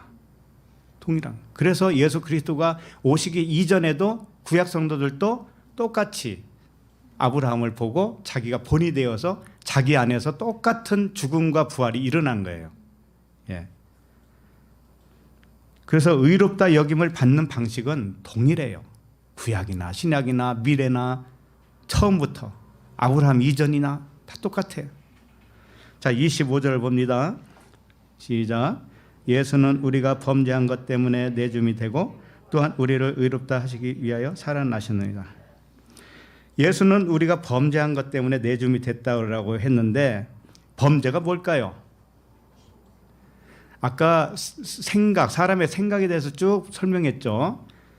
하나님은 사랑으로 내 마음을 움직여서 사랑이 이거다라고 내어 보냈는데 나는 그걸 몰라요. 그러니까 화도 내고 분도 내고 시기도 내고 미움도 내고 그랬단 말이죠. 이게 육신의 생각이에요. 이게 범죄예요. 자, 생각은 아까 뭐라고 그랬어요? 물체라고 그랬죠. 생각은 물체라고 그랬어요. 물질이라고. 생각은. 그렇기 때문에 생각은 물질을 만든다. 물질과 똑같다 할 때 이 물질은 보이죠. 그럼 보이도록 나타나면 이걸 범죄라고 그러는 거예요. 보이도록 나타나면 범죄예요. 무조건. 근데 사랑은 보여요, 안 보여요? 안 보여요. 그러니까 육신의 생각은 물체를 만들고 사랑의 생각, 그건 영의 생각이죠. 영의 생각은 비물질을 만들죠. 천국을 만들죠. 그렇죠? 이와 같이. 그래서 범죄는 파랍토마라고 하는 단어인데 옆으로 떨어졌다 그런 뜻이에요. 하나님은 영이신데 옆으로 떨어졌어요. 이게 무슨 뜻이에요? 나타났다 이거죠. 나타났다. 옆에 것으로 나타났다. 이 보이는 세계로 나타났다. 말씀이 육신이 되어서 보였다 이거지. 나타났다. 이게 뭐냐면은 범죄라고 그러는 거예요. 이걸 범죄라고 그러고 불의라고 그래요. 이걸. 그냥 불의한 재판관, 불의한 청지기 이런 말씀이 있잖아요. 그게 예수를 의미하는 거예요. 육신 예수를 의미한다고요. 그러나 예수 그리스도는 죄의 모양은 있어요. 육신을 가졌으니까. 그러나 죄는 없어요. 왜냐하면은 그분은 우리처럼 헛발질하는 분이 아니에요. 영을 모르니까 처음에 우리들은 육신의 생각으로 발동을 했잖아요. 그런데 예수님은 그런 게 없다고요. 영과 혼이 완전 일치돼서 한 영으로 있는 거예요. 처음부터 한 영으로 오셨어요. 예수 그리스도는 그런 분이에요. 그래서 죄는 없으신 분이에요. 우리와 똑같이 체휼하시지만 죄는 없으신 분이에요. 범죄하지 않았단 말이에요. 그래서 범죄한 우리들을 위해서 내어줬다. 내어줬다라고 하는 것은 뭔가 하면은 전수했다라는 뜻이에요. 전수. 죄 없는 자로 만들어줬다. 우리를 똑같이. 예수 그리스도가 몸을 입고 있지만 그분은 죄가 없는 것처럼 우리도 혼이 깨어서 이제 영을 진리를 알죠? 그러면 죄가 없는 자가 된 거예요. 이걸 부활의 몸이라고 하는 거예요. 지금 우리들이 다 부활의 몸이야 이게. 다른 부활을 생각하지 마세요. 자, 그래서 그런 말씀이에요. 그리고 우리를 의롭다 하시기 위하여 살아나셨느냐 그랬는데 죽음의 의미를 깨닫게 해가지고 죽음이 뭔지 알아? 죽음은 이렇게 보이도록 나타나고 내 생각, 잘못된 생각이 하나님의 사랑을 육신의 생각으로 빚어 만들어버린 것이 이게 죄구나, 이게 범죄구나, 이걸 알아요. 그러면 내가 죽은 자네. 내 생각은 다 환상이었네. 이거잖아요. 환상은 뭐예요? 죽은 거지 뭐예요? 없는 것인데. 그러니까 그걸 깨닫게 되면 이제는 살아나야 되지 않느냐 이거죠. 살아나면은 진리로 살아나는 거잖아. 그러면 오직 마음을 새롭게 하는 거예요. 우리가 이제 새로 변화되는 거예요. 마음을 새롭게 함으로 변화를 받아서 하나님의 선하시고 기쁘시고 온전하신 뜻이 무엇인가를 깨닫는 자가 된 거예요. 이게 살아난 자예요. 그래서 마음이 하늘의 차원으로 완전히 변행되는 거, 마치 예수님이 변화산에서 엘리야와 모세와 예수님이 변화됐잖아요. 하얗게 변화됐잖아요. 하얗다라고 하는 것은 죄가 전혀 없다라는 뜻이에요. 그렇게 우리도 죄가 전혀 없는 존재예요. 이제는 알고 보니 죄가 없잖아요. 이렇게 살아난 거예요. 우리가 살아났어요. 세상 가치관 기준, 육신의 기준, 율법에서 완전히 떠난 거죠. 이제 떠나서 하나님과 같은 영적인 차원으로 마음이 새롭게 변한 상태, 이것을 살아났다고 하는 거예요. 그러므로 날마다 나의 생각을 관찰하라고 그랬죠. 생각을 버리려고 노력하지 말고 관찰해서 이걸 사랑과 하나로 결부를 시키세요. 하나님은 사랑으로 나를 생각을 유발시켰는데 이것이 다 사랑이구나. 관찰을 할 줄 알아야 돼. 그래서 하나님의 사랑에서 나온 조각이구나 이게. 그럼 퍼즐을 맞추려고 이제 노력을 하시게 되겠죠. 퍼즐을 맞춰요. 그럼 이게 사랑이 맞네? 이렇게 되겠죠. 우리는 퍼즐을 맞추는 사람이어야 되지 올라온 생각대로 그대로 붙잡는 사람들이 아니다. 그래서 요동이 없어지는 겁니다. 우리가 가면 갈수록 요동이 없어져요. 자, 그런데 이제 예배 끝나고 저 내려가다가 넘어졌어요. 계단에서 넘어졌어요. 그럼 입에서 무슨 소리가 나올 거예요? 이건 조각이야.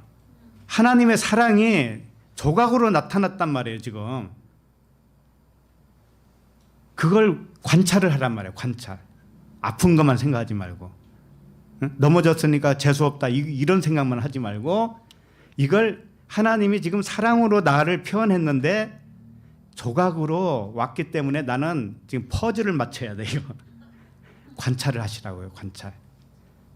그리하면 항상 기뻐하게 될 거예요. 관찰한다는 게 뭔가 하면 쉬지 말고 기도하는 거예요. 범사에 감사하게 될 것입니다. 예, 기도하겠습니다. 하나님 아버지, 아브라함을 통해 믿음이 무엇인지 알게 하시고 의로 여겨주신 아버지의 사랑에 감사합니다. 아브라함의 믿음은 그리스도의 믿음이요, 동일한 믿음의 이름으로 그리스도가 내 안에 있는 줄로 확신하게 하심을 감사합니다. 육신의 생각을 없애버려야 할 그런 더러운 것으로 여기지 않게 하시고 나의 생각을 관찰하고 분별하여서 사랑의 음성으로 알아차리게 하실 아버지께 감사를 드립니다. 예수 그리스도 이름으로 기도합니다. 아멘.